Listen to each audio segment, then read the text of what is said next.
Bonjour et bienvenue sur la chaîne Paradoxe, la chaîne exclusivement dédiée au paradoxe. La semaine dernière, je vous ai présenté le paradoxe du cube de Van Fraassen. Voici un petit rappel de l'énoncé.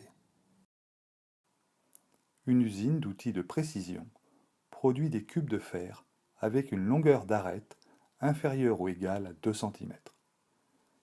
Quelle est la probabilité qu'un cube ait une longueur inférieure ou égale à 1 cm, étant donné qu'il a été produit par cette usine?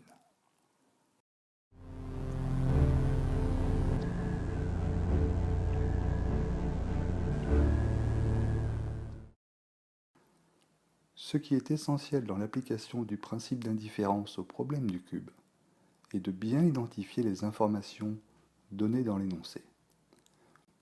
Le principe d'indifférence ne crée pas une connaissance de notre ignorance. Il utilise l'information, toute l'information, et uniquement l'information contenue dans le problème. Ici, on nous informe que le cube a une arête inférieure ou égale à 2 cm, et que c'est équivalent à savoir que l'aire d'une face est inférieur ou égal à 4 cm², et enfin, que c'est également équivalent à savoir que le volume est inférieur ou égal à 8 cm3. Pour chacune des trois approches, longueur, aire, volume, le principe d'indifférence nous conduit à poser une loi uniforme sur la longueur, l'aire et le volume. Aussi, la probabilité que la longueur soit inférieure à x cm sera égale à x sur 2. Mais aussi, la probabilité que l'air soit inférieur ou égal à x au carré cm² est égale à x au carré sur 4. Et enfin, la probabilité que le volume soit inférieur ou égal à x au cube cm3 est égale à x au cube divisé par 8.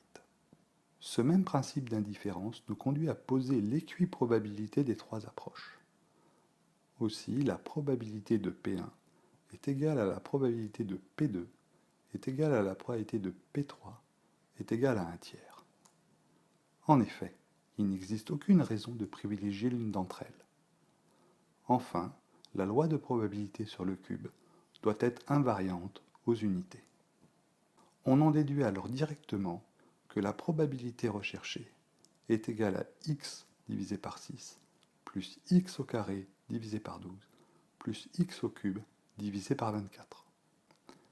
Cette loi de probabilité est unique et invariante aux unités. C'est la distribution de probabilité produite par le principe d'indifférence. On peut la trouver étrange, étonnante, mais certainement pas incohérente. Sur ce graphique sont représentées les trois distributions, celle en fonction de la longueur, de l'aire et du volume. On observe en particulier que la probabilité que la longueur, l'aire ou le volume soit inférieur ou égal à 1 est de 7 sur 24.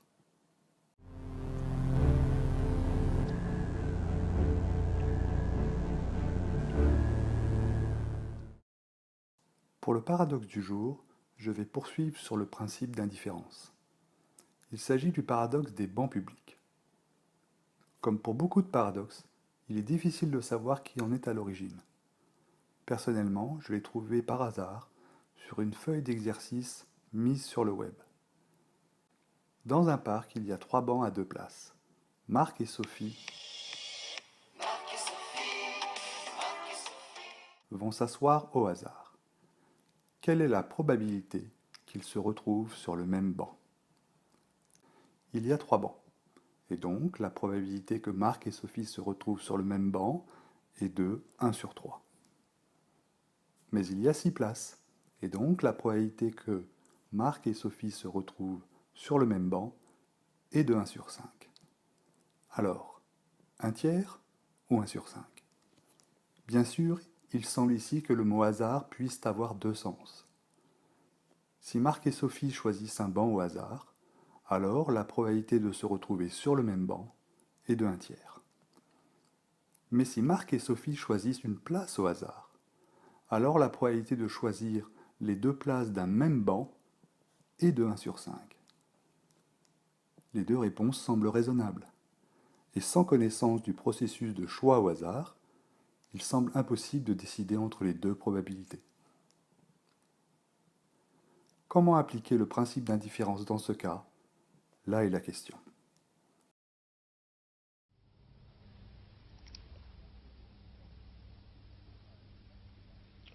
Au revoir.